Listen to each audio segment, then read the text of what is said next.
ये अनुवाद एक बार भावनात्मक प्रज्ञता या भावात्मक प्रज्ञता हो गया था। इसलिए मैं आपसे कहता हूँ कि बार-बार जब भी पेपर देखें ना उसको इंग्लिश में भी देख लें प्रश्न को, तो उससे डाउट नहीं होगा।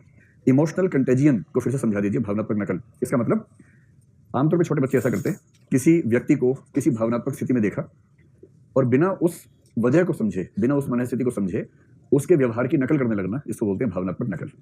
जैसे किसी रोते हुए व्यक्ति को देखकर रोने लगना। कुछ बड़े लोग भी कर सकते हैं, मतलब जनरली बच्चों के बारे में कहते हैं। अगर शोले फिल्म देखी हो, देखी आप लोगों ने?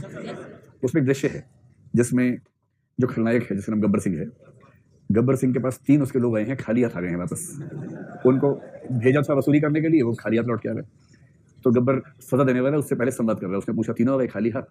उसके बाद वो जोर से हंसने लग गया, है ना, ध्यान है। लेकिन रोचक बात है, बाकी सबको पता है सीरियस मामला है इस समय, लेकिन जब वो जोर जोर से हंसा 4 बार, सब हंसने लग गए। अंदर से हंसी नहीं आ रही है, लेकिन किसी को जोर जोर से हंसते हुए देखकर बिना उस मनःस्थिति को समझे वो भी हंसने लग गए, तो इसको हम कहेंगे ये कुछ कुछ इमोशनल कंटेजियन जैसी स्थिति है। और उसके बाद जब सब हंसने लग गए तो फिर से काम कर दिया अपना। क्या काम किया? ठाई ठाई ठाई, खत्म बात। 3 आदमी 3 गोली, बस। लड़कियों की लंबाई कम होती है, इसका वजह इसकी मैं जो उसी मजाक में कहा था ना, उसकी वजह किसने भेजी? प्रारंभिक रूप से श्रम विभाजन में पुरुषों को ऐसे कार्य मिले जो उनकी शारीरिक शक्ति को सुदृढ़ करते थे। इस क्रम में जिस प्रकार जिराफ ने अपनी गर्दन का अनुकूलन किया, उसी प्रकार यह परिणाम भी सामने आया। मैं जिराफ की गर्दन की लंबाई बढ़ने और महिलाओं की लंबाई कम होने के पीछे इवोल्यूशन के रीजन सही कहना चाह रहे हैं। लेकिन इवोल्यूशन पे कई सवाल है। जैसे गाय को शेर हमेशा खाता रहा, पर इवोल्यूशन में ऐसा नहीं हुआ कि गाय पेड़ के ऊपर चढ़ जाए, क्योंकि इवोल्यूशन में ऐसा हो सकता था कि गाय भी बंदर की तरह पेड़ के ऊपर चढ़ जाती। तो इवोल्यूशन की थियरी में हर चीज की व्याख्या नहीं होती। जैसे जिराफ की गर्दन लंबी हो गई, गधे की नहीं हुई, इसका क्या जवाब होगा? क्योंकि ऊपर जो फल थे वो तो गधे के लिए भी ऊपर थे, गधे ने भी काफी कोशिश की होगी ऐसे खाने की, उसकी गर्दन तो वहीं रह गई, तो क्योंकि वो गधा था। तो जिराफ की गर्दन कुछ प्रश्नों का उत्तर है, किंतु इसका मतलब ये नहीं कि इससे हर प्रश्न का उत्तर निकल जाएगा, कुछ प्रश्नों का जवाब उससे निकल जाता है। महिलाओं को अनेक जैविक क्रियाओं से गुजरना पड़ता है जो उनकी शारीरिक स्थिति में निर्णायक भूमिका निभाती हैं, और ओशो ने इसे जीन्स के हेरफेर का परिणाम बताया है। यदि ये सब कारण ना हो तो अपना पक्ष प्रस्तुत करें। मेरे को पक्ष है नहीं, मैंने तो वैसे मजाक में पूछ लिया था आपसे कि क्या कारण है, सही बताइए मुझे। ये सिर्फ ह्यूमन स्पीशीज का मसला है या बाकी स्पीशीज में भी है? तो यदि ये अंतर बाकी मैमल्स में भी है, बाकी जीवों में भी हैं, तब फिर ये व्याख्या चल नहीं पाएगी कि महिला को ये सोशल अपॉर्चुनिटीज नहीं मिली, वो अपॉर्चुनिटीज नहीं मिली। देखिए, जो भी अंतर सारी स्पीशीज में है उसके रीजंस बायोलॉजी में ढूंढने पड़ेंगे, और जो अंतर केवल ह्यूमन स्पीशीज में है उसका अंतर सोसाइटी में खोजना पड़ेगा, उसकी वजह सोसाइटी में मिलेगी। ठीक है, तो इस वजह से यदि हाइट कम है एवरेज महिलाओं की, और यदि ये लक्षण बाकी स्पीशीज में भी है, तो इसका मतलब इसका रीजन बायोलॉजी में है, या कम से कम उसका एक कारक बायोलॉजी में है, पूरा ना भी हो तब ये फैक्टर तो होगा ही होगा। इस वजह से हम ये दावा नहीं कर सकते जो आप कर रहे हैं। चलिए, श्रद्धा और वफादारी में क्या अंतर है? वाह। श्रद्धा होती है किसी बड़े के प्रति, बड़े का मतलब उम्र में जरूरी नहीं है, जो कर्मों में आपसे बड़ा हो। उम्र में छोटा, कर्मों में बड़ा, तो भी श्रद्धा हो सकती है। उम्र में बड़ा, कर्मों में छोटा तो नहीं होगी।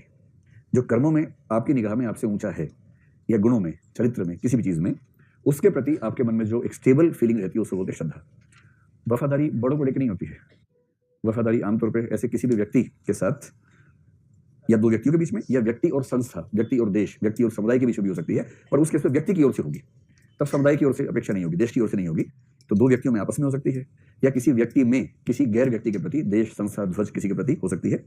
वफादारी का व्यापक मतलब है कमिटमेंट, प्रतिबद्धता, और वफादारी का संकीर्ण मतलब जो आपकी उम्र में ज्यादा चलता है वो है कि 2 लोग अगर प्रेम में हैं तो एक दूसरे के प्रति निष्ठा के संबंध में हो, एक साथ मल्टीपल गेम्स ना खेल रहे हो। अगर ये स्थिति है तो हम बोलेंगे कि वफादारी का मामला है। बावफा होना वफादारी है, और बेवफा होना क्या है? गैर वफादारी है ना। चलिए, यदि कोई व्यक्ति किसी एक विषय में सहिष्णु नहीं है, जैसे धर्म के संदर्भ में वह कट्टर है, तब उसे सहिष्णु कह सकते हैं या नहीं? तो ये कहेंगे कि इस पक्ष में सहिष्णु नहीं है, बाकी पक्ष में है, ऐसा तो हो सकता है। अफेक्शन, इमोशन और फीलिंग्स में अंतर स्पष्ट करें। देखो, फीलिंग और इमोशन तो नहीं, समानार्थक नहीं है। फीलिंग का मतलब है एक क्षणिक सी अनुभूति जो मन में आती है।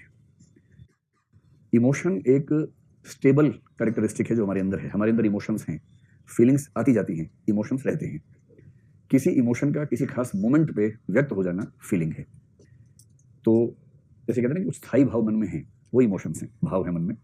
उस भाव का किसी क्षण विशेष में प्रस्फुटित हो जाना, व्यक्त हो जाना, सामने आ जाना, उसे हम महसूस करना कह देते हैं, तो अंग्रेजी में फीलिंग कह लीजिए। अफेक्शन और इमोशन लगभग बराबर है, पर मेरे ख्याल से अफेक्शन का मतलब हुआ कि इमोशंस की पूरी दुनिया का जो ग्रुप है उसको बोलेंगे अफेक्टिव एस्पेक्ट ऑफ पर्सनैलिटी, जो मैं समझ पा रहा हूँ। तो अफेक्शन में इमोशंस की दुनिया से जुड़े सारे पक्ष आ जाएंगे, फीलिंग भी आ जाएगी, इमोशन भी आ जाएगा, राइट ब्रेन भी आ जाएगा, और फीलिंग एक छोटा पक्ष है जो किसी इमोशन का किसी खास मोमेंट पे व्यक्त होना है। अगर किसी व्यक्ति के अंदर इमोशनल इंटेलिजेंस हो तो क्या यह जरूरी है कि उसके अंदर एम्पैथी भी होगी? इमोशनल इंटेलिजेंस अगर है तो एम्पैथी होना तो अनिवार्य है, उसके बिना तो हो नहीं सकती है। ये हो सकता है कि उसके अंदर केवल कॉग्निटिव एम्पैथी हो, इमोटिव एम्पैथी ना हो। कॉग्निटिव का मतलब वो ये समझ पा रहा है कि सामने वाले के मन में क्या चल रहा है। ये भी जरूरी नहीं है कि वो वंचित वर्गों के प्रति एम्पैथी से भरा हो, ऐसा हो सकता है कि ना हो, कमी ना हो, एक नंबर का घटिया इंसान हो, ये हो सकता है। लेकिन उसमें एक क्षमता जरूर होगी कि वह दूसरे व्यक्तियों के मन को टटोल सके और उनकी मन की स्थितियों को अपने पक्ष में यूज या मिसयूज कर सके। इसलिए इमोशनल इंटेलिजेंस विदाउट एम्पैथी ये मीनिंगलेस बात है, एम्पैथी उसमें होगी ही होगी। दूसरा, हमें लगता है कि कोई व्यक्ति सहिष्णु हो तो इस सहिष्णुता के कारण वह दब्बूपन का शिकार हो सकता है। अभी हाँ, इस पर बात करेंगे, आज करनी है बात हमें, यहीं से शुरू करना है। तीसरा, सरकार के दबाव में आकर प्रशासनिक अधिकारी कुछ ऐसा कृत्य कर देते हैं जो सरासर गलत है, तो प्रशासनिक अधिकारी द्वारा किया गया यह कृत्य नैतिक होगा या अनैतिक। उदाहरण, जबरन किया गया नशाबंदी, अच्छा नसबंदी कहना चाह रहे हैं, लिख दिया है नशबंदी। हाँ हाँ, वो तो गलत है। इसलिए सबसे अच्छा क्या है, जैसे कश्मीर के मामले में 2 IAS अधिकारियों को लगा कि ये गलत हो रहा है, उन्होंने इस्तीफा दे दिया।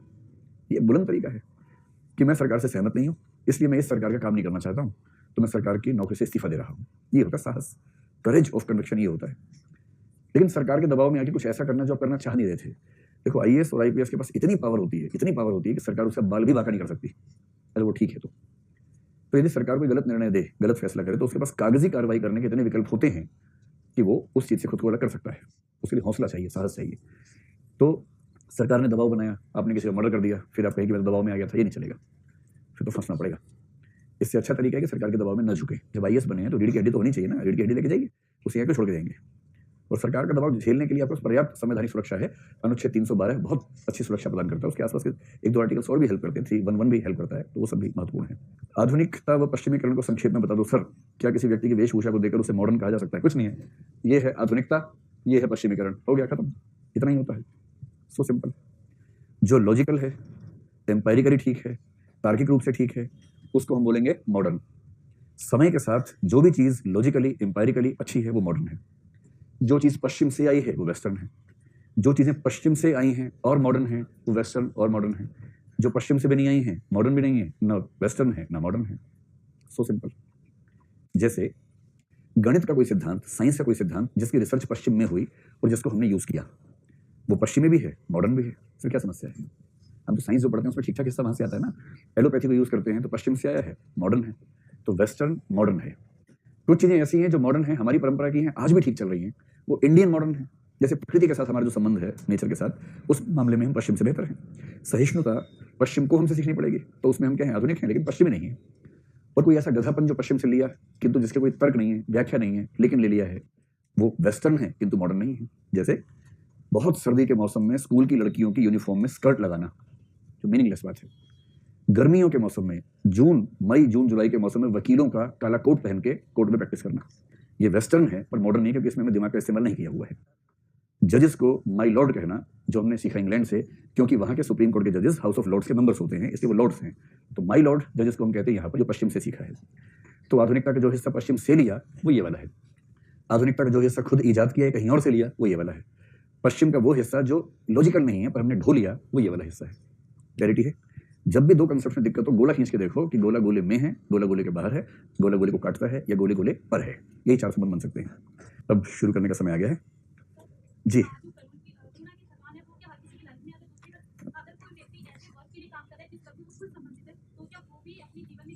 हाँ, इनके 2 सवाल हैं। पहला, करुणा की थकान क्या सभी व्यक्ति के जीवन में आती है? नहीं, ये उसके जीवन में आएगी जो जिस विषय पर करुणा से भरा है, उस विषय का एक्सपोजर इतना ज्यादा हो जाए कि एक समय के बाद रूटीन हो जाए उसके लिए। आप जिन चीजों को लेकर संवेदनशील हैं, अगर वो आपका रूटीन वर्क हो जाएगा तो आपके अंदर संवेदनाएं बंद हो जाएगी। लेकिन जिसके पास रूटीन वर्क नहीं है उस तरह का, उसको ये थकान नहीं होगी, क्योंकि वो कभी कभी कर रहा होगा, वो दिक्कत उसको नहीं आएगी। सेकंडली, ये कह रही है कि जैसे मान लीजिए कोई व्यक्ति किसी खास वर्ग से है, वंचित वर्ग से है, अगर वो उसी वंचित वर्ग के लिए काम करता है, क्या उसको भी करुणा की थकान होगी? उसको भी हो सकती है, एक समय के बाद हो सकती है।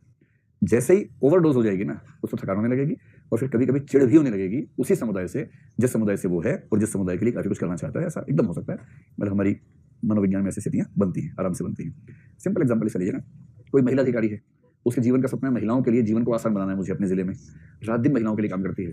क्योंकि वो रात दिन महिलाओं के लिए काम करती है, इसलिए जिले में जिस भी महिला को जरा भी दिक्कत होती है उसे घर पहुंच जाती है। छोटी छोटी बातें महिला पहुंच जाती है उसके घर कि मैडम ये हो गया, मैं महिला हूँ, मतलब पति से कहा सुनी हुई तो पहुंच गई उसके पास कि मेरे पति को लगाई दो, आप थोड़ा सेट कर दो उसको, ठीक कर दो उसको थोड़ा सा। अब धीरे धीरे क्या होगा, ये इतना ज्यादा होने लगेगा कि वो चिड़चिड़ी हो जाएगी, और एक समय के बाद 2-4 महिलाओं खुद ही झपड़ मार के भगा देगी, भागो यहाँ से, सवाया उठ के। ये स्वाभाविक है, ऐसा हो जाएगा। ये डिपेंड करता है इस चीज पे कि कितनी डोज उसकी है। ओवरडोज होते ही जो क्या बोलते हैं अंग्रेजी में कंपैशन फटीग, वो स्थिति पैदा हो जाती है।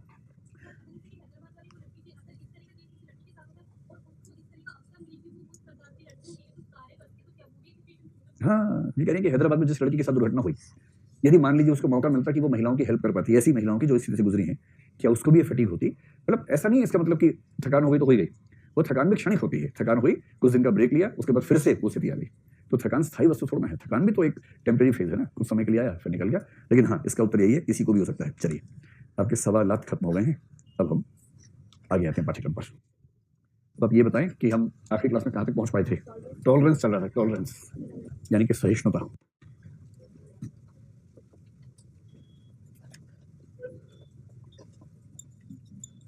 टॉलरेंस का भारत में, पश्चिम में वो सब डिस्कस कर लिया था हमने, कैसे कैसे वैल्यू डेवलप हुई। ठीक है, अब एक सवाल बचता है कि टॉलरेंस के फायदे हो गए थे, शायद आप बताते, नुकसान पे आना था। टॉलरेंस के नुकसान क्या होते हैं? अभी जब मैं क्लास के लिए आ रहा था तो मेरे एक दोस्त ने मुझे एक मैसेज भेजा व्हाट्सएप पे, होता नहीं वो ज्ञान आता रहता है व्हाट्सएप पे, वैसे एक ज्ञान आया, छोटा सा एक वाक्य का ज्ञान आया जो इसी बारे में था। उसमें लिखा था कि जरूरत से ज्यादा सहनशील होना अच्छी बात नहीं है, क्योंकि बिजली की जिस तार में करंट नहीं होता लोग उस पर कपड़े सुखाते हैं। क्या बात कही है, देखिए, तार है बिजली की पर करंट नहीं है उसके अंदर, तो लोग क्या करेंगे, लोग ताक में रहते कपड़ा कहाँ सुखा दें, खटाक से सुखा देते हैं। याद रखना, ठीक है। तो इतना सहिष्णु होना ठीक नहीं है, क्योंकि आगे बोलो, क्योंकि क्या बोला था, बिजली की जिस तार में करंट नहीं होता लोग उस पर कपड़े सुखाते हैं। तो इससे नुकसान क्या है? तो नुकसान भी उसी स्तर पर देखते हैं। पहला है निजी स्तर पर, दूसरा हो सकता है सामाजिक स्तर पर क्या नुकसान है, लगभग जो निजी होता है उसी का सोशल इंप्लीकेशन देख सकते हैं। और तीसरा प्रशासनिक स्तर पर क्या नुकसान है, प्रशासनिक में आप कह सकते हैं कि ऑफिस कल्चर के स्तर पर क्या नुकसान है। एक आपके पाठ्यक्रम में ना टॉपिक है वर्क कल्चर, टॉपिक नंबर 7 में आएगा, उसे office culture, organisational culture, work culture कुछ भी कह सकते हैं। और प्रशासनिक में एक तो ये हो गया ऑफिस कल्चर के स्तर पर, दूसरा प्रशासन के स्तर पर, यानी प्रशासन की जिम्मेदारियों के स्तर पर।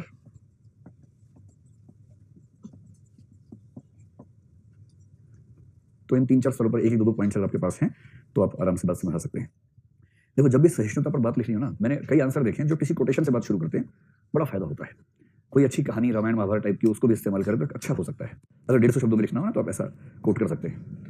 तो इस टॉपिक को पढ़ाते हुए जो कहानी सबसे ज्यादा याद आती है वो है शिशुपाल की कहानी। आप जानते हैं शिशुपाल को? जानते हैं? तो कृष्ण और शिशुपाल की कहानी है। तो शिशुपाल जो एक अर्थ में कृष्ण का दूरस्थ रिश्तेदार था, बुआ का, हाँ ठीक बात, तो बहुत दूर भी नहीं है, बुआ का बेटा। तो ऐसी भविष्यवाणी हुई थी कि इसकी मौत कृष्ण के हाथों होगी, कि ये कुछ बदतमीजी करेगा और कृष्ण के हाथ में घूमता रहता चक्र। आर्टिफिशियल इंटेलिजेंस का एग्जांपल दें यार, चक्र घूम रहा है, सिर्फ इतना बोलना कि वहां जाओ। टेस्ला वाले क्या खा के सेल्फ ड्राइविंग कार बनाएंगे, सेल्फ ड्राइविंग चक्र था हमारे पास। तो देखो, अगर मोदी जी को पता लग गया, बोलेंगे कि पहला सेल्फ ड्रिवन व्हीकल हमारे देश में पैदा हुआ था, पुष्पक विमान के बाद की बात कर रहे हैं। तो कृष्ण, लेकिन कृष्ण के दम था, हमेशा हाथ ऐसे रखना मजाक काम थोड़ा ना अपने बहुत टफ काम है, हमेशा हाथ ऐसे, और उसको रखा साइड में टांगा, फिर बांसुरी उठाई, तो हाथ उनका हमेशा ऐसे ही रहा या ऐसे रहा।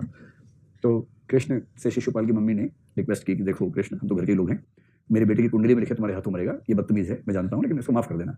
कुछ भी कहो, तुम्हारा छोटा भाई ही तो है, कजन ब्रदर ही तो है, थोड़ा माफ कर देना। तो कृष्ण ने बड़ा मुस्कुरा के कहा कि अरे बुआ जी क्यों परेशान होती हो, 100 बार माफ कर दूंगा, आप छोड़ो ना, एक बार क्या 100 बार माफ कर दूंगा, मेरे तो कजन है, क्या दिक्कत है, 100 बार माफ करेंगे। तो शिशुपाल की माँ बड़ी संतुष्ट हो गई, पर बकरी की माँ कब तक खैर बनाई, वो गलती पे गलती किए जा रहा। कृष्ण की अकाउंटिंग चल रही थी मनी मन में, 62, 64, 65, 66, और धीरे धीरे करते करते एक दिन पूरा 100 हो गया। ये सोच रहा था कि तार सुखाने, मतलब कपड़े सुखाने वाली तार है कृष्ण को।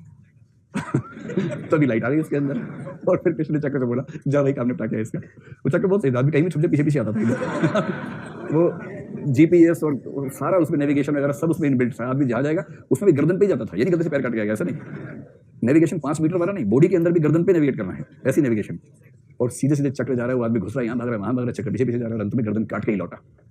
सहिष्णुता एक सीमा से ज्यादा हो जाए तो उसे कहते हैं कायरता।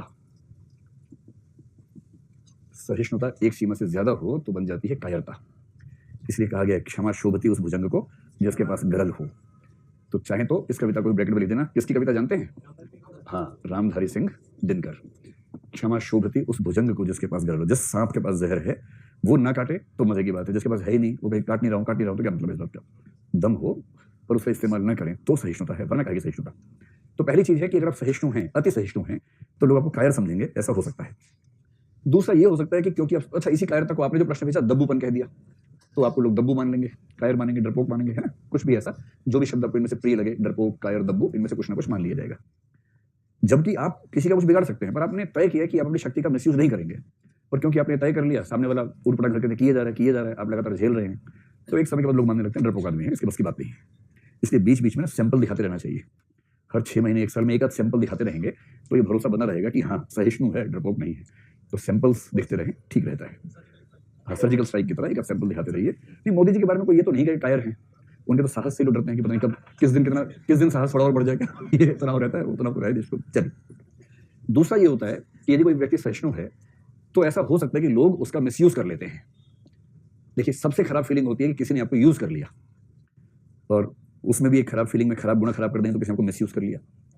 सबसे खराब फीलिंग दुनिया की मानी गई है यूज हो जाने की फीलिंग, क्योंकि जो यूज होता है उसको बोलते हैं ऑब्जेक्ट, वस्तु, और जिसका यूज होने की स्थिति बन गई उसी को फिलोसफी की लैंग्वेज बोलते हैं ऑब्जेक्टिफिकेशन, वस्तुकरण, रयकरण कुछ लोग कहते हैं उसको, ऑब्जेक्टिफिकेशन। तो कभी ना कभी किसी ना किसी मात्रा में आपको यूज तो किया ही होगा, इससे आज तक कोई बचा नहीं है। तो ऐसे लोग हाथ खड़ा कर लें जिनको लगता है कि हाँ किसी ने मुझे यूज किया है किसी ना किसी मात्रा में, और ये खराब फीलिंग मेरे मन में आती है, हाथ खड़ा करो, शर्मा मत। इतना संकोच की बताना भी नहीं चाह रहे। अच्छा चलो, इसका रिवर्स कर लेते हैं। ऐसे लोग हाथ खड़ा करें जिनको आज तक किसी ने 1% भी यूज नहीं किया है, इसमें एक भी नहीं है। क्या बात है, क्योंकि पहले वाले में हाथ खड़ा करने में संकोच होता है कि लोग क्या सोचेंगे, पता नहीं इससे मतलब क्या निकाल लेंगे, तो हाथ नहीं खड़ा करना चाहिए, सेफ पोजीशन वही है। लेकिन असली सवाल ये नहीं था, असली सवाल अब है। आपको ये बताना है कि आप में से कितने लोगों ने आज तक किसी को यूज नहीं किया है, वो हाथ खड़ा करें जरा। आपको तो लोगों ने यूज किया, क्योंकि आपसे भोला भाला तो दुनिया में है नहीं, सीधी सी बात है। मैं जो समझाना चाह रहा हूँ दूसरी बात है। अब किसी बच्चे से पूछो उसके चाचा और ताऊ कैसे हैं, बोलेगा पापा तो बड़े सीधे हैं, ताऊ ठीक नहीं है मेरे, चाचा ठीक नहीं है। सबके ताऊ और चाचा खराब हैं, बाप सबका ठीक है। और मजे की बात है कि दोनों कजन अपनी जगह पे अपने बाप को ठीक बता रहे हैं और दूसरे के बाप को दोषी बता रहे हैं। तो हमारे पिता भी इतने सीधे तो नहीं होते होंगे, क्योंकि हमने उनका वर्जन सुना हुआ है, उनसे प्रभावित हैं, तो हमें लगता है कि हमारे पापा तो बहुत ही सीधे हैं।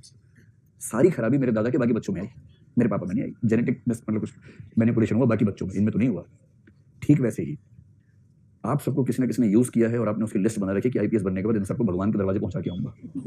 हिट लिस्ट तैयार है, एनकाउंटर लिस्ट तैयार आपके मन में होगी। हालांकि आप ऐसा कर नहीं पाएंगे आईपीएस बनने के बाद भी, ये मजाक नहीं होता है। सोचते हैं लोग, नहीं यूपी में इतना आसान नहीं होता। ऐसा नहीं होता कि आपने ठान लिया किसी को मार के आ गया, ऐसा नहीं होता है। और यदि जीवन में अगर एक बार ऐसा कर दिया तो बाकी पूरा जीवन उसकी सफाई देते देते अदालतों के चक्कर काटते काटते गुजरेगा, ये पक्का है, अगर पूरे जीवन में एक बार भी ऐसा किया तो। मैं दूसरी बात जानना चाह रहा हूं कि आप में से कितने लोगों ने, ईमानदारी से बताना, कितने लोगों ने आज तक किसी भी व्यक्ति को किसी भी मात्रा में इस्तेमाल नहीं किया, वो हाथ खड़ा कर लें। बस मैं यही चाह रहा था। दो हाथ खड़े हुए हैं, गलतफहमी हो जाती है इंसान को कई बार जीवन में, कोई बात नहीं। लेकिन मैं जो समझाना चाह रहा हूँ आपको, मैं जो समझाना चाह रहा हूँ वो ये है कि हमें वो घटना याद रहती है जब हमने किसी को यूज किया, मतलब किसी ने हमको यूज किया, लेकिन जब हमने यूज किया वो याद नहीं रहता। तो ध्यान रखना है, जैसे बाकी सब परेशान हैं हम भी परेशान हैं, तो ये जो सामाजिक संबंधों का जाल है ना, ऐसे ही काम करता है। तो जब किसी को गाली देके उसने मुझे यूज किया, थोड़ा मन में टटोल लेना, आपने किस को यूज किया था, उसकी भी लिस्ट बना लीजिएगा, है ना। फिर आप पाएंगे बैलेंस ठीक ही चल रहा होगा, कोई खास अंतर नहीं आ रहा होगा। आपने 4 लोगों ने यूज किया, आपने 6 को यूज किया, वो तो बराबर, कोई खास दिक्कत नहीं है, थोड़ा एक्स्ट्रा ही चल रहा है, कोई दिक्कत वाली बात नहीं है।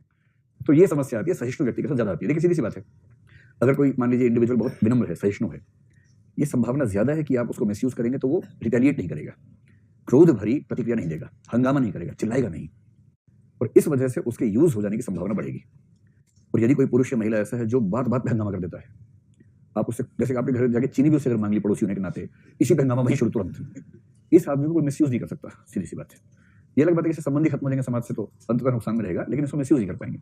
तो जो व्यक्ति सहिष्णु है उसके साथ ये खतरा हमेशा है कि उसको कोई इस्तेमाल कर ले, और वो फीलिंग अपने आप में बहुत खराब फीलिंग है। तीसरा क्या होता है, सहिष्णुता अगर ज्यादा हो तो ऐसा हो सकता है कि आप अपने समाज से बहिष्कृत हो जाएं। सामाजिक बहिष्कार की संभावना, ये बड़ी खतरनाक संभावना होती है। आईक्यू, मैंने कहा ना, समाज का आईक्यू होता है औसत, भोंदूपन की मात्रा समाज में ज्यादा होती है। जो एथनिक मामले होते हैं जिसमें एथनोसेंट्रिक लोग बहुत एक्टिव हो जाते हैं, जैसे इस समय चला ना सिटीजनशिप एक्ट के बारे में, मैं इस पर अभी कोई राय नहीं दे रहा हूं, मैं सिर्फ एक बात कहना चाह रहा हूं कि इसका विरोध करने वालों में से मैं दावे से कह रहा हूं कि 95% ने इसको पढ़ा तो नहीं होगा, नहीं पढ़ा होगा, उनको आइडिया भी नहीं होगा कि ये विरोध, पढ़ने के बाद भी कुछ लोग विरोध करेंगे, इसमें दिक्कत नहीं है। कुछ समझदार लोग, पढ़े लिखे लोग पढ़ने के बाद भी विरोध कर रहे हैं, और उनके विरोध को आप बड़े सम्मान की निगाह से देख सकते हैं। पर 95% लोग, बल्कि 99% लोग इसको पढ़ेंगे नहीं, वो विरोध करेंगे। ये एथनोसेंट्रिज्म की खास विशेषता होती है। अब कल्पना कीजिए, क्योंकि ये वाला एक्ट सीधे सीधे मुस्लिम समाज के विरुद्ध माना जा रहा है। मान लीजिए 100 मुस्लिम लोगों में से एक ने इसको ठीक से पढ़ा और उसको पर्सनली ऐसा लगा कि इसमें चिंता वाली बात तो है नहीं, और उसने कहा अपने समुदाय से कि क्यों टेंशन ले लेगा, ध्यान से पढ़ो, इतना मत डरो, इतना क्यों अविश्वास करते हो, संविधान नाम की चीज है, सुप्रीम कोर्ट है, जुडिशरी है, ऐसा क्यों डरते हो, क्योंकि वो थोड़ा सहिष्णु होना चाह रहा है। तो उसका समाज जो उस मुद्दे पर बिना पढ़े इस समय आक्रामक है। मैं फिर कह रहा हूं, कुछ ऐसे लोग हैं जो उसको पढ़ने के बाद आक्रामक हैं, उनसे मुझे इतनी भी दिक्कत नहीं है, क्योंकि उनके विरोध में एक तर्क है, आधार है, ठोस आधार है। अधिकांश लोग किसी भी मुद्दे पर भीड़ और मित्र समूह के दबाव में शामिल होते हैं, न कि इसलिए कि उनको उसकी ठीक ठाक समझ होती है। लेकिन जब ऐसा माहौल बन जाता है, जैसे इस समय माहौल बन गया है मुस्लिम कम्युनिटी में कि ये बुरी चीज़ है, इस समय यदि कोई मुसलमान मन से महसूस करे कि दरअसल इसमें ऐसी बात तो दिख नहीं रही है, और अगर उसने ये बात बोल दी अपने समाज में, तो उसकी क्या स्थिति बनेगी? बहिष्कार होगा, सोशल बाइकआउट हो जाएगा। और इसलिए जब समाज में एग्रेशन चल रहा हो, उस समय आप गलत के साथ खड़े होने को बाध्य हो जाएंगे। यदि आपने सही बात करने की कोशिश की तो सामाजिक बहिष्कार हो जाएगा, क्योंकि आप सहिष्णु ज़्यादा है, ज़्यादा टॉलरेट करते हैं, लोग नहीं मानेंगे इस बात को। इस वजह से पर्सनल लाइफ में आप कह सकते हैं कि 2-3 क्राइसिस पैदा होते हैं। चौथा क्राइसिस तो होता है कि निजी स्तर पर जो फाइनेंशियल और अन्य प्रकार के नुकसान होते रहते हैं, वित्तीय नुकसान हो जाता है, अन्य नुकसान हो जाते हैं, क्योंकि आप सहिष्णु हैं। किसी ने आपसे पैसे उधार लिए 5,000 रुपये मित्र के रूप में, लेके भाग गया, 6 दिन बाद बाजार में घूम रहा है। अच्छा, सहिष्णु लोग तो संकोच के मारे मांग ही नहीं पाते पैसे, उनको मांगने में खराब लगता है, उनको लगता है कि यार क्या सोचेगा बेचारा, क्या पता कोई दबाव हो। वो आराम से सिगरेट पी रहा है, एक हाथ में बोतल लेके खड़ा हुआ है, आपसे पैसे उधार लेके गया था।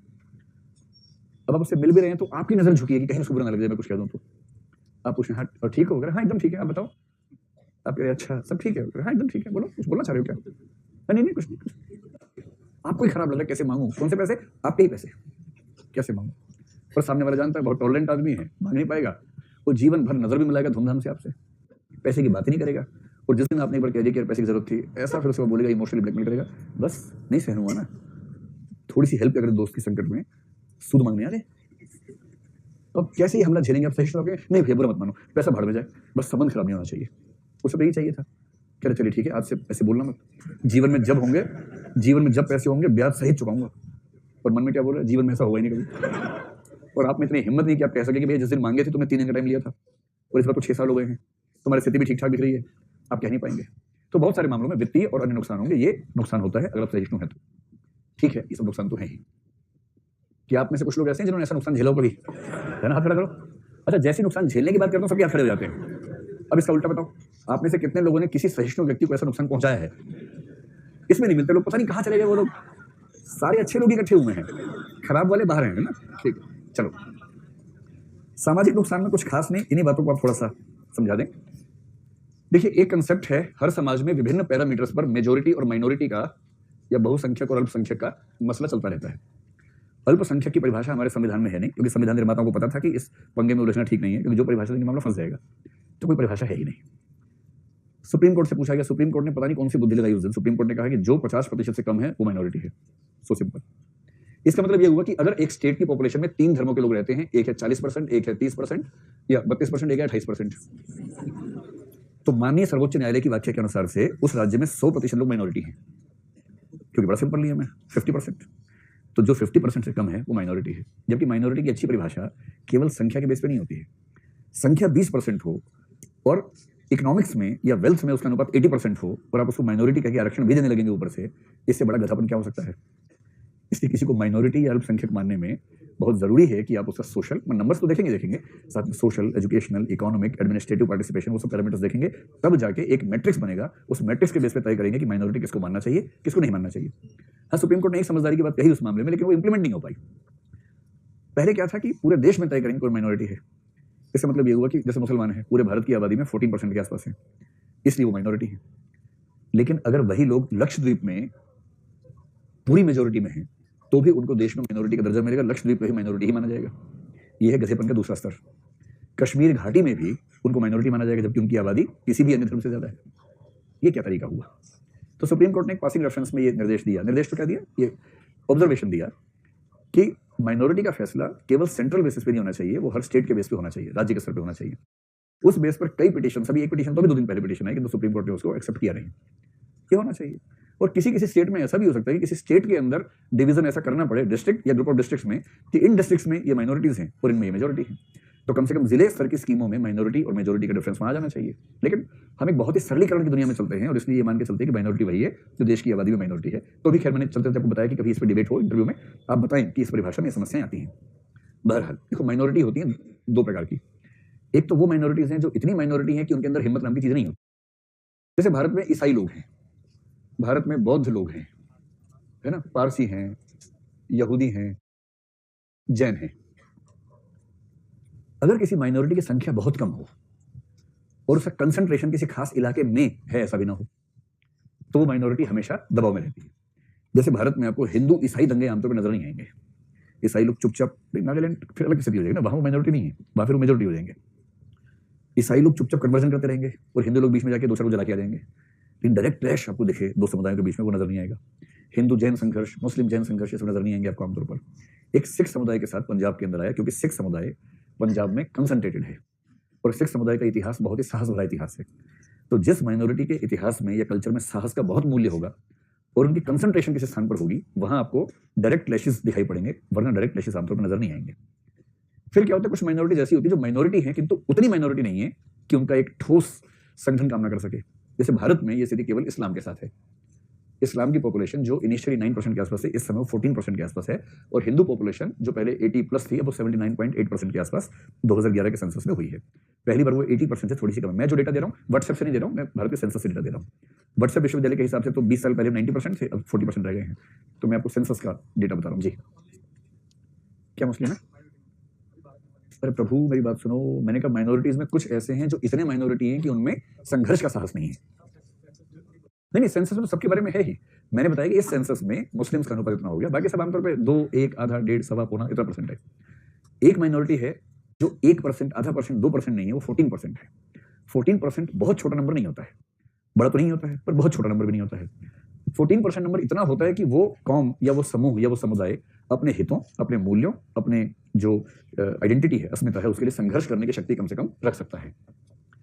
और फिर इस्लाम का जो बेसिक स्ट्रक्चर है, यहूदी, ईसाई, इस्लाम, ये तीनों धर्म सेमेटिक धर्म है। सेमेटिक धर्मों की खास बात है कि वो ये मान के चलते हैं कि हम दुनिया के सबसे अच्छे धर्म हैं।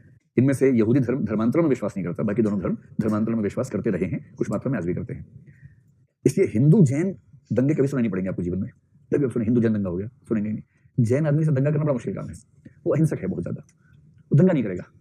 तो दंगे में ये मैटर भी करता है कि उस धर्म की आइडियोलॉजी किस तरह की है, उस धर्म का मुद्दों पर रिएक्ट करने का तरीका किस तरह का है, उस धर्म के लोग आपस में कौन से वैल्यू शेयर करते हैं। जैसे सिख भी संख्या में बहुत कम है, लेकिन सिख रिटेलिएशन में हिंसा कर लेंगे। जैनों के मामले में ये बहुत ही रेयर, कोई संभावना बने तो बने, आमतौर पर बनेगी नहीं। और जैसे भारत की स्थिति है, भारत में मेजोरिटी कौन है? हिंदू है, और माइनॉरिटी में मुस्लिम्स हैं। अब इनका इक्वेशन क्या बनेगा? हिंदुओं को कैसा होना चाहिए, मुसलमानों को कैसा होना चाहिए, ये डिबेट तो है ही।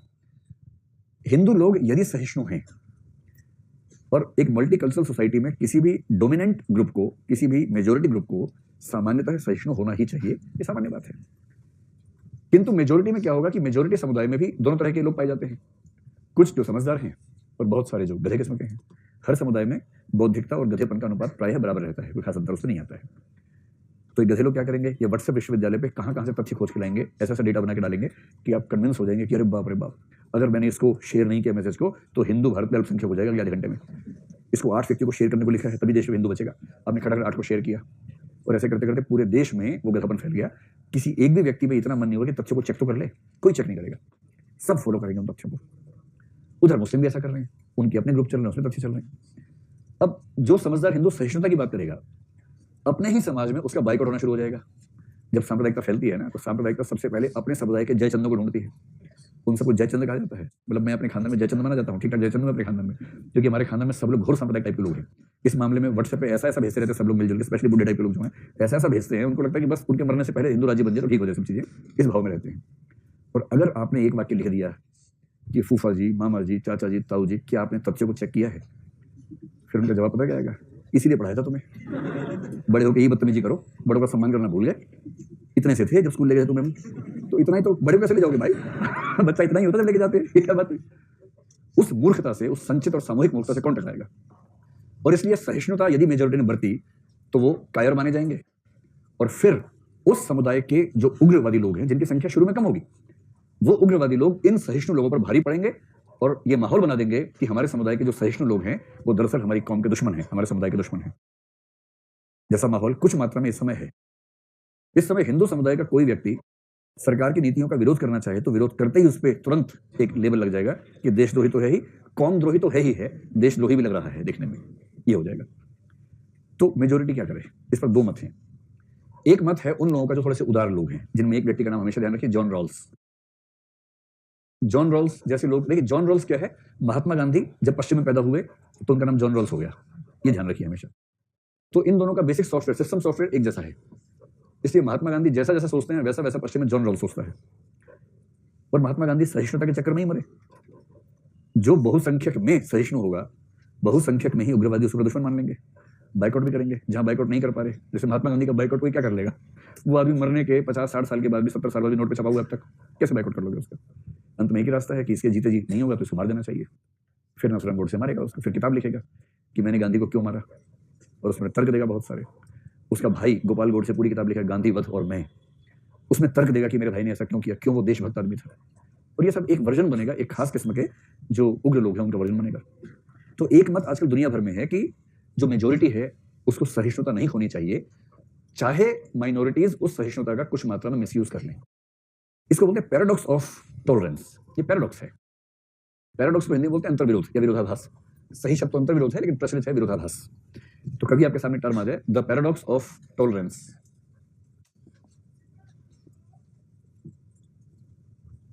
सहिष्णुता का विरोधाभास या अंतर्विरोध, इसका मतलब दो चीजें आपस में विरोधी हो गई हैं। जैसे एक पैराडॉक्स है द पैराडॉक्स ऑफ डेमोक्रेसी। वो क्या है?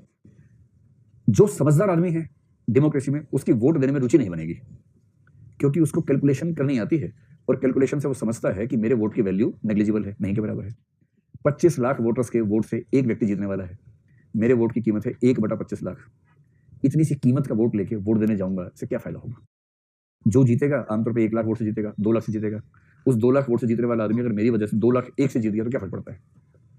तो समझदार आदमी अपने वोट की सही वैल्यू जानकर वोट देने की इच्छा से दूर हो जाता है, और मूर्ख आदमी जिसको वोट की वैल्यू पता ही नहीं है, वो मस्त होकर वोट डालता है, ट्रैक्टर में बैठ के जाता है वोट डालने के लिए, चिमचिम कपड़े पहन के जाता है उसे वोट डालने के लिए कि आज तो मेला है। और इसलिए डेमोक्रेसी अंततः बन जाती है मोबोक्रेसी, भीड़ तंत्र बन जाता है। भीड़ तंत्र बोलते हैं, और एक शब्द है उसके लिए औसत तंत्र, मीडियोक्रेसी।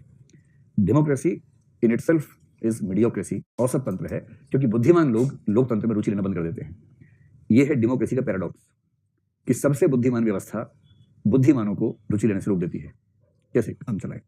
ऐसे ही है द पैराडॉक्स ऑफ टॉलरेंस। इसका मतलब ये होता है कि यदि मेजोरिटी के लोग टॉलरेंट हैं, सहिष्णु हैं, और माइनॉरिटी ने इसको फॉर ग्रांटेड ले लिया, दब्बू मान लिया, उनको कायर मान लिया, और यदि माइनॉरिटी ने इसको फॉर ग्रांटेड लिया, तो संभावना है कि माइनॉरिटी आक्रामक व्यवहार करने लगे, एग्रेसिव हो जाए। अगर किसी समाज में मेजोरिटी का समुदाय सहिष्णु है, सहनशील है, तो उसी अनुपात में खतरा है कि माइनॉरिटी इनटॉलरेंट या एग्रेसिव या आक्रामक होने लगे। अब जैसे जैसे ये आक्रामक होंगे, वैसे वैसे इनके मन में पुनर्विचार का भाव आएगा। इस आक्रामकता से यहां भी आक्रामकता आ जाएगी, और जैसी आक्रामकता आएगी, जब दोनों समुदाय आक्रामक हो जाएंगे, तो फिर क्या होगा? दंगा, फसाद, हिंसा, अशांति। आजकल ऐसा माना जा रहा है कि जो मुस्लिम फंडामेंटलिज्म दुनिया भर में कहीं कहीं दिखता है, जैसे अमेरिका में, इंग्लैंड में, फ्रांस में, भारत में, जब हम जिक्र करते हैं, ये सब वो देश हैं